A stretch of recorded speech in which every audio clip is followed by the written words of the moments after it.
السلام عليكم، مرحبا بكم في فيديو جديد مع أطباق زهرة. اليوم جيتكم مملحة لشهر رمضان الكريم، كيش بالدجاج، وصفة بنينة وسهلة التحضير. نبدأ مباشرة في المقادير وطريقة التحضير. بسم الله.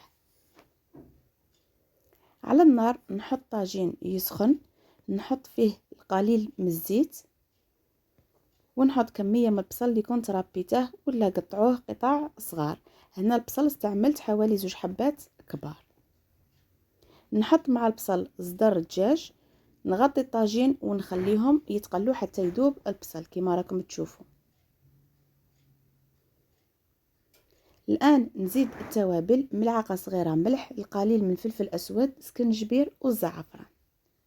نزيد كمية من المعدنوس والقزبر مقطعين رقيق.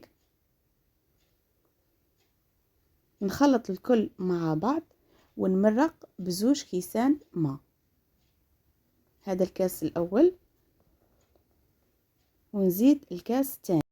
هنا ما بغيتش نكتر المرق، لازم الماء قيس ما يطيب الدجاج فقط. نغطي الطاجين ونخلي الدجاج يطيب باش نقدر نفتح فيما بعد. نجي لتحضير العجينه. في اناء نحط 300 غرام فرينه، نزيد معها قرصه ملح او ملعقه صغيره ملح، نزيد ملعقه صغيره اعشاب عطريه باش تنكه لي العجينه. عندي ايضا 100 غرام مارغرين طريه و3 ملاعق كبار زيت، وحبة بيض وكاس ماء باش نلم بها العجينة. اولا ندخل مليح المارغرين في الفرينة، نبسسها مليح كيما نبسو القريوش.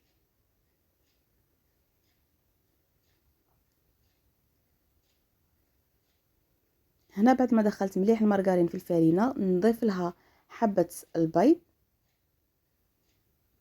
نخلط مليح ونبدا نلم بالماء دافي حتى نتحصل على عجينة طرية.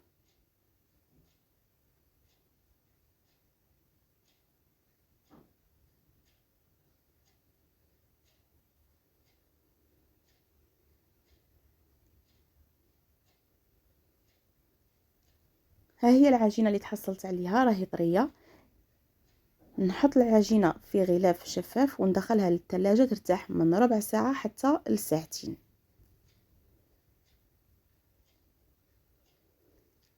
هنا بعد ما طاب الدجاج وبرد قطعته قطع صغيرة، وهذا هو البصل اللي طاب معاه. نشفته مليح من المرق، ما خليتهش مشمخ.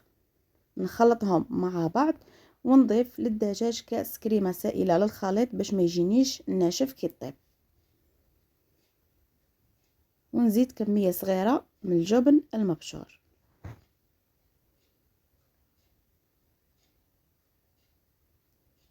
الآن نجيب العجينة نقطعها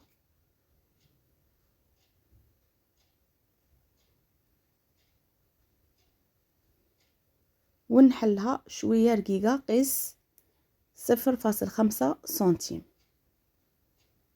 ما نخليش العجينة نتاعي غليظة، نديرها شوية رقيقة. نحل العجينة عفوا على حساب البلا اللي غادي نستعمله. تشوفوا العجينة بعد ما ارتاحت راهي تنحلي بكل سهولة وبلا ما نستعمل الفارنة، ما راهيش تلصق في يدي ولا في طاولة العمل. بعد ما فتحت العجينة نحطها في البلا اللي كنت دهنته بالمارغرين، نضغط مليح على الجوانب بهذه الطريقة. نسي كيفاش نخرج الهواء ما يبقاش لداخل، ونحي الجوانب اللي زايدين. بالفرشيطة نتقبها مليح ونفرغ خليط الدجاج في الوسط ونمشيه على كامل العجينة.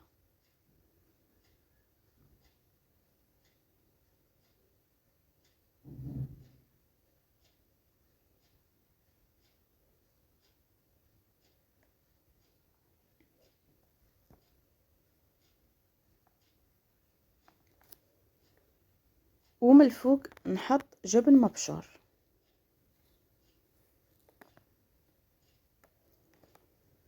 نوخر البلان تاعي على جهة ونجيب كمية صغيرة من العجين نحله بالحلال. نحاول نحل العجينة بالطول.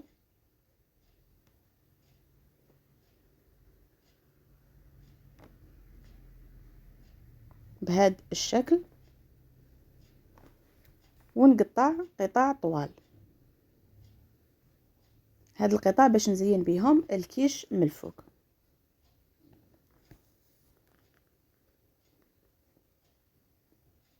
ونبدا نستف العجين بهذه الطريقه.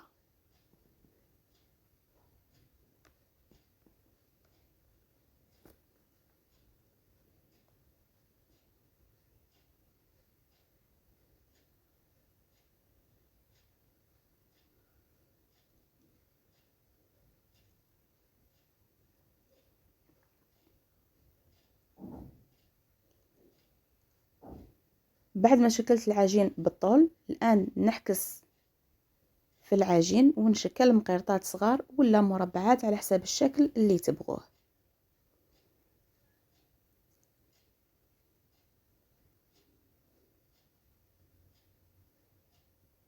هكذا باش العجين ما يبقى ليش ونزين به البلا. في الاخير بعد ما كملت ندهنهم بالبيض وندخل الكيش للفرن على 180 درجة. نشعل النار غير من الاسفل حتى طيب الكيش ونحمروها من الفوق. هاد الكمية اللي استعملتها خرجت لي 2 بلاوات دائريين، قطر كل بلا 20 سنتيم. بعد ما طابت الكيش نخرجها من البلا، نحطها في صحن ونقطعها على 4 6 ولا 8 قطع على حساب عدد افراد الاسرة. ها هي الكيش تاعنا، شوفوا كيفاش جات في النتيجة، شوفوا كيفاش راهي حمراء من التحت، تجي بزاف بنينة. جربوها اكيد غادي تعجبكم. شاركوا الفيديو لحبابكم.